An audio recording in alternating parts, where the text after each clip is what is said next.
शं वरुणः शन्नो भवत्वर्यमा शन्न इन्द्रो बृहस्पतिः शन्नो विष्णुरुक्रमः ॐ शान्ति शान्ति शान्तिः।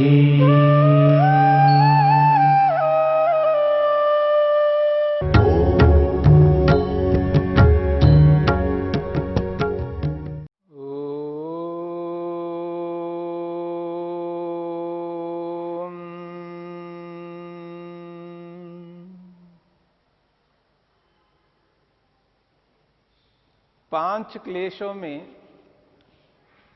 पहला क्लेश अविद्या है। अविद्या का क्या स्वरूप है, अविद्या किसे कहते हैं, इसको लेकर के हम विचार कर रहे हैं। साधन पाद का 5वां सूत्र है जो अविद्या की परिभाषा को प्रस्तुत करता है।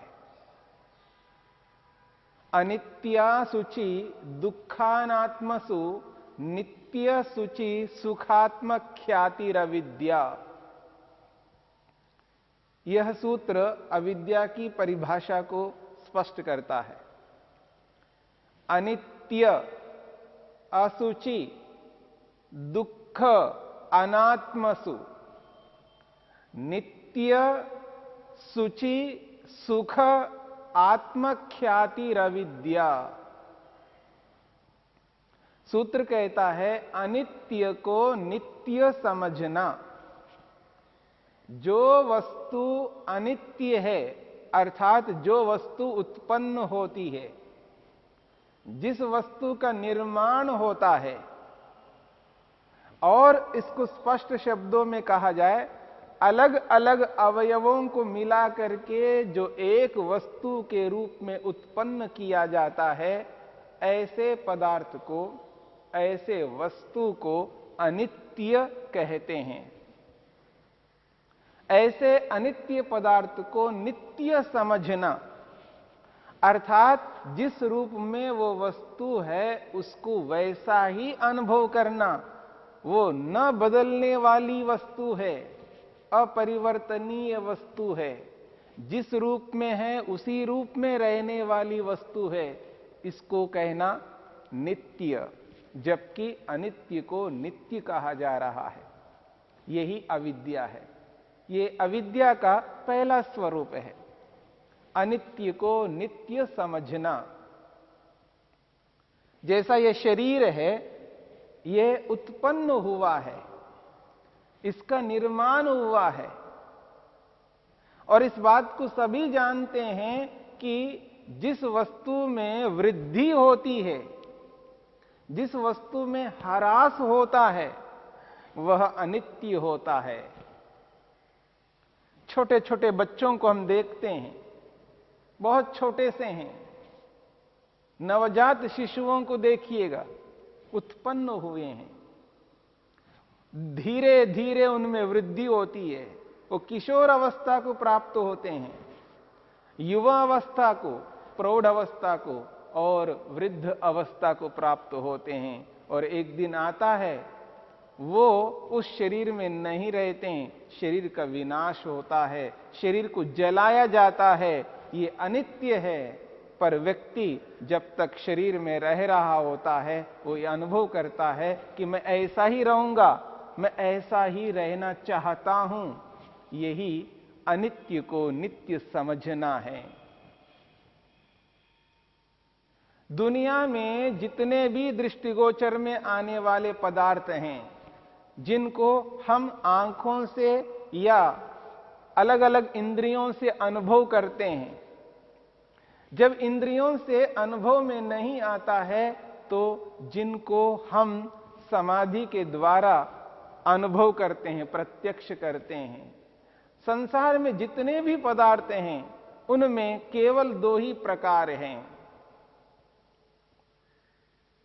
एक नित्य और एक अनित्य। नित्य पदार्थ और अनित्य पदार्थ। नित्य पदार्थ केवल 3 प्रकार के हैं। नित्य पदार्थ केवल 3 ही प्रकार के हैं। एक जिसे हम ईश्वर कहते हैं, परमात्मा कहते हैं, जो इस संपूर्ण ब्रह्मांड के रचयिता है, सृष्टि करता है, सृष्टि को उत्पन्न किया है। क्योंकि ये सृष्टि उत्पन्न हुई है, बुद्धिपूर्वक उत्पन्न हुई है ये सृष्टि। और जिस पदार्थ को बुद्धिपूर्वक उत्पन्न देखा जाता है, उसको बनाने वाला कोई ना कोई होता है, वही ईश्वर है जो इस संपूर्ण ब्रह्मांड को उत्पन्न किया, बुद्धिपूर्वक उत्पन्न किया। वो चेतन है, वो नित्य पदार्थ है। और जिस शरीर में आज हम विद्यमान हैं, जिसे हम आत्मा कहते हैं, जीवात्मा कहते हैं, जो आत्मा है, जीवात्मा है, वो नित्य है। पर आत्माएं अनगिनत हैं, जिनको हम गणना नहीं कर सकते।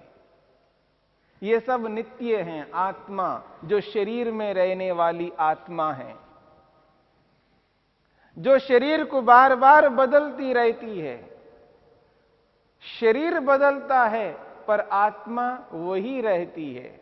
आत्मा में परिवर्तन नहीं होता है। कभी मनुष्य शरीर में आया तो कभी पशु पक्षी के शरीर में गया। ये कर्मों के आधार पर आत्मा नित्य है, जीवात्मा नित्य है। ये 2 प्रकार के पदार्थ हो गए। एक परमात्मा नित्य है और एक जीवात्मा नित्य है। और जीवात्माएं अलग अलग हैं और परमात्मा केवल एक है। और तीसरा पदार्थ है जिसे हम प्रकृति कहते हैं, अथवा जिसको हम सत्व, रज और तम के नाम से जाना जाता है। जिसको हम सत्व, रज और तम के नाम से जानते हैं, जो इस संपूर्ण ब्रह्मांड का मूल कारण है। बस सत्वरज तम रूपी प्रकृति नित्य पदार्थ है, जिसमें परिवर्तन नहीं होता है, मूल में, मूल के रूप में रहता है। और आत्मा जिसको हम जीवात्मा कहते हैं वो भी नित्य है, और जिसे हम परमात्मा कहते हैं वो भी नित्य है। फिर अनित्य किसे कहते हैं? जो सत्व, रज, तम से उत्पन्न हुए पदार्थ हैं। सत्व को, रज को, तम को मिला करके परमात्मा ने महतत्व रूपी बुद्धि को उत्पन्न किया है, वो अनित्य है। अहंकार को उत्पन्न किया है, जिससे हम अपनी अनुभूति करते हैं। एक ऐसा यंत्र है जो हमारे शरीर के अंदर है, जो अहम का अनुभव कराने का माध्यम है, उसका नाम अहंकार है। वो अनित्य है। जिसके माध्यम से हम मनन करते हैं, चिंतन करते हैं, विचार करते हैं, वो भी अनित्य है। जिनके माध्यम से अलग अलग प्रकार से हम ज्ञान विज्ञान प्राप्त करते हैं, ज्ञानेंद्रियों के माध्यम से, चाहे वो नेत्रेंद्रिय हो, चाहे वो घ्राणेंद्रिय हो, रसना इंद्रिय हो, त्वचा इंद्रिय हो और कर्णेंद्रिय हो, 5 ज्ञानेंद्रियां, ये भी अनित्य हैं। और जिनके माध्यम से हम कर्म करते हैं, हस्तेंद्रिय हाथों में है, पादेंद्रिय पांव में है, वागेंद्रिय वाणी है, और 2 गुप्तेंद्रिय, ये कर्मेंद्रियां हैं, ये भी अनित्य हैं। 5 तन्मात्राएं हैं, वो अनित्य हैं। 5 महाभूत हैं, पृथ्वी, जल, अग्नि, वायु, आकाश, ये अनित्य हैं। और इन 5 महाभूतों से उत्पन्न हुए जितने भी दिखने वाले ये पदार्थ हैं, ये सब अनित्य हैं। ये सब उत्पन्न होते हैं, इसलिए अनित्य हैं। इन अनित्य पदार्थों को नित्य मानना, ये अविद्या है। और इन जड़ पदार्थों के साथ साथ जो शरीर है, ये जो शरीर है, शरीर में रहने वाली आत्मा है, उसको हम अनित्य मानते हैं, जबकि नित्य है। नित्य को अनित्य माना जा रहा है, वो अनित्य को नित्य माना जा रहा है। इसलिए जब कभी कोई व्यक्ति शरीर को छोड़ करके जाता है तो उसको बहुत दुख होता है, कष्ट होता है। वो ये समझ रहा है कि ये नष्ट हो गया है, आत्मा समाप्त हो गई है। ऐसा नहीं, आत्मा तो नित्य है। नित्य को अनित्य समझना और अनित्य को नित्य समझना, यही अविद्या है। और ये जो अविद्या है, ये व्यापक रूप से है। न जाने इस संसार में कितने पदार्थ हैं, कितने प्रकार के पदार्थ हैं। व्यक्ति इतने सारे पदार्थों के विषय में अलग अलग स्थितियों में अलग अलग प्रकार से व्यक्ति इनको नित्य समझ करके इनके साथ जुड़ जाते हैं, और जब वो नहीं रहते हैं तो उनको बहुत दुख होता है। कोई धन से जुड़ा हुआ है, कोई जमीन से जुड़ा हुआ है, कोई सोना चांदी से जुड़ा हुआ है, कोई किसी से जुड़ा हुआ है, और व्यक्ति व्यक्ति से जुड़ा हुआ है। व्यक्ति को, शरीर को नित्य मान करके चलता है। ये तो ऐसा ही रहेगा। जब उसमें परिवर्तन होता है तो उसे दुख होता है, कष्ट होता है। अनित्य को नित्य मानना और नित्य को अनित्य मानना, ये जो अविद्या है, ये अविद्या व्यापक रूप से विद्यमान है। हां, कोई व्यक्ति शब्दों से भले ही उसको अनित्य मानता हो, लेकिन उसका जो व्यवहार चलता है उन वस्तुओं के साथ में, उन व्यक्तियों के साथ में, वो व्यवहार ये बताता है उस अनित्य को वो नित्य मान करके चल रहा है। इस व्यवहार को बदलना है, इस समझ को लाना है, इस विद्या को लाना है कि अनित्य को अनित्य ही मानूं और नित्य को नित्य ही मानूं। ऐसी विद्या को जब तक अपने जीवन में नहीं बिठाएंगे, तब तक इस अविद्या से छुटकारा नहीं मिल पाएगा। जिस पात्र में कोई चीज है, जब तक उसको हटाया नहीं जाएगा तो उसमें दूसरी चीज नहीं आ सकती। एक कटोरा है, उस कटोरे के अंदर अगर हमने कुछ डाला है, दूध डाला है, तो दूध ही रहेगा उसमें। और जब तक उस कटोरे में दूध है, तब तक उस कटोरे में कोई दूसरी वस्तु नहीं आ सकती है। यदि दूसरी वस्तु को उसमें डालना है तो पहले दूध को हटाना होगा। ठीक इसी प्रकार से ये जो अविद्या हमारे मन के अंदर है, हमारे जीवन में ये जो अविद्या है, इस अविद्या को हटाना है, इसको समाप्त करना है, इसको नष्ट करना है। इसके लिए विद्या को लाना है, विद्या को समझना है।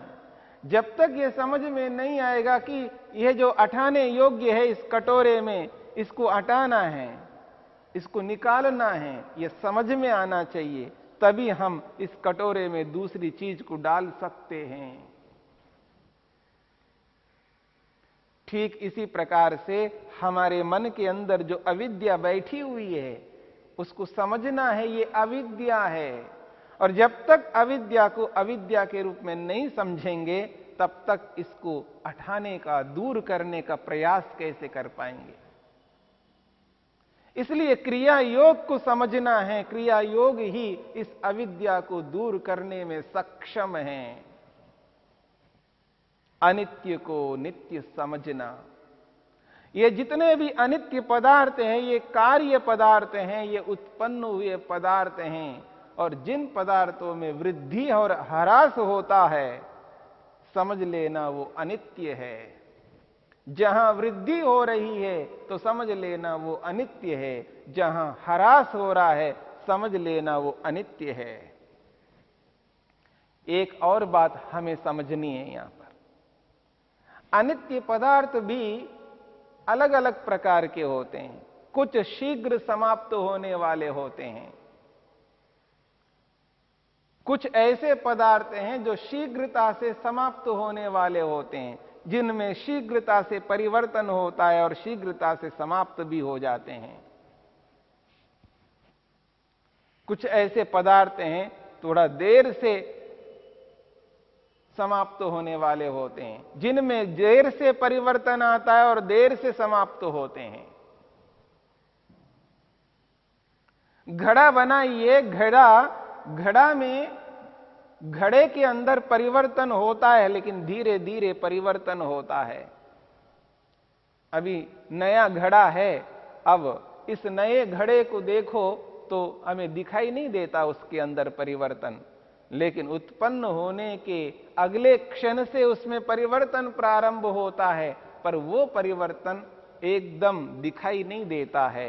लेकिन वही घड़ा, जब उस घड़े का हम प्रयोग करते हैं, 1 महीने, 2 महीने, 3 महीने के बाद में जब उसको हम गौर से देखते हैं तो उसमें पुरानापन आ जाता है, और 6 महीने के बाद तो बिल्कुल पुराना हो जाता है, साल भर के बाद में तो और पुराना हो जाता है।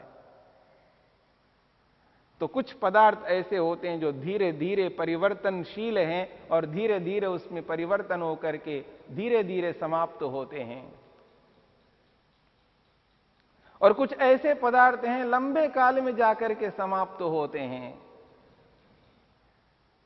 ये जो शरीर है, ये शरीर धीरे धीरे इसमें पहले वृद्धि होने लगती है और उसके बाद धीरे धीरे ह्रास होने लगता है। तो कोई 100 साल जीता है, कोई 80 साल जीता है, कोई 70 साल जीता है। जैसे जैसे उसके कर्म होते हैं, जैसा जैसा उसका व्यवहार होता है, जिस स्थिति में वो अपने शरीर की रक्षा करता है, उसी के हिसाब से वो व्यक्ति जीता है। और एक दिन आता है, शरीर को त्याग करके जाना पड़ता है, शरीर को नष्ट किया जाता है, शरीर को जलाया जाता है, क्योंकि ये उत्पन्न हुआ पदार्थ है। जितने भी उत्पन्न हुए पदार्थ हैं उनमें परिवर्तन होता है, या तो वृद्धि के रूप में परिवर्तन होता है या ह्रास के रूप में परिवर्तन होता है। उत्पन्न पदार्थ एक स्थिति में सदा कभी नहीं रह सकता, ये शाश्वत सिद्धांत है। इसलिए इस बात को समझना है, अनित्य को नित्य नहीं समझना और नित्य को अनित्य नहीं समझना, जड़ को चेतन समझना और चेतन को जड़ समझना, ये अविद्या का एक स्वरूप है, एक विभाग है। और ये विभाग बहुत व्यापक रूप से व्यक्तियों में विद्यमान है। अलग अलग व्यक्ति इस अनित्य को नित्य मानने वाली स्थिति में और नित्य को अनित्य मानने वाली स्थिति में रह करके उल्टा ज्ञान करके, विपरीत ज्ञान करके और दुख को उत्पन्न करते जा रहे हैं। उस दुख से बचना है तो क्रिया योग को अपना करके इस अविद्या को, इस अनित्य को नित्य मानने वाली अविद्या को और नित्य को अनित्य मानने वाली अविद्या को कमजोर करना है। ओ